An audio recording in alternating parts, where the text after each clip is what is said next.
Listen up, guys. So in this video, I'll tell you why having more job experience is not going to help you getting better results in your job interviews. Now, let me ask you a simple question. What do you think makes a great cook? So think about this. Pause this video for a second. Just answer, like, what do you think makes a great cook? Do you think it's the amount of ingredients they have or knowing how to put those ingredients together? So if I gave you 100 ingredients and I gave the best cook in the world only 3 ingredients, who do you think would make a better meal? You would turn to me and you'd say, well, probably the world's best cook, right? And it's quite kind of obvious because, like, even if I gave myself like 100 ingredients, I'm kind of like a decent cook. I can cook something, but by no means really good.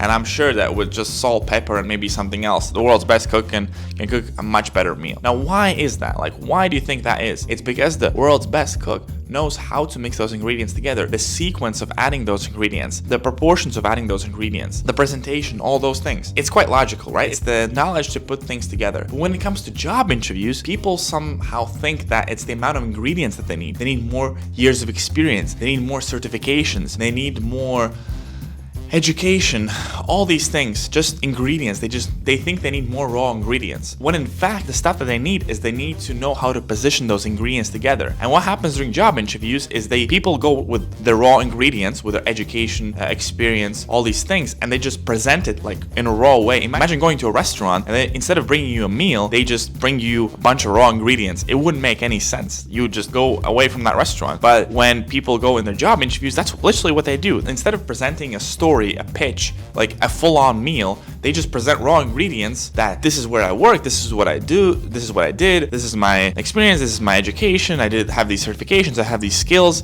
I have these qualities, I'm very motivated, great communicator, just raw ingredients. But they don't do anything with that, right? That's probably the thing that you're missing. And getting more ingredients is not going to help you. Actually, it might actually hurt you, because if you think about cooking, again, it's harder to cook with more ingredients. And now if you have to kind of like sell all those things that you have to a job interview, it's actually harder, because if you can't sell just a couple of things properly, then how are you going to sell more years of experience? Because if you have, let's say, 20 years of experience, you're expected to present yourself in a much better way than if you have 10 years of experience. And sometimes this is the problem that I see. I see people, they come to me and they have 25, 30 years of experience and they want a manager position or like a C-level position, but they talk very junior. And that's literally what they say. Listen, I know I have all these things, but I just don't convince someone to give me a job, because they're asking like, how are they just talking that junior if they have 30 years of experience? So mindset shift you need to implement, not more raw ingredients, but the ability to put those ingredients together. So start thinking about how to position yourself in a great way rather than just adding more raw things to your resume. Hope this helps. See you in the next video.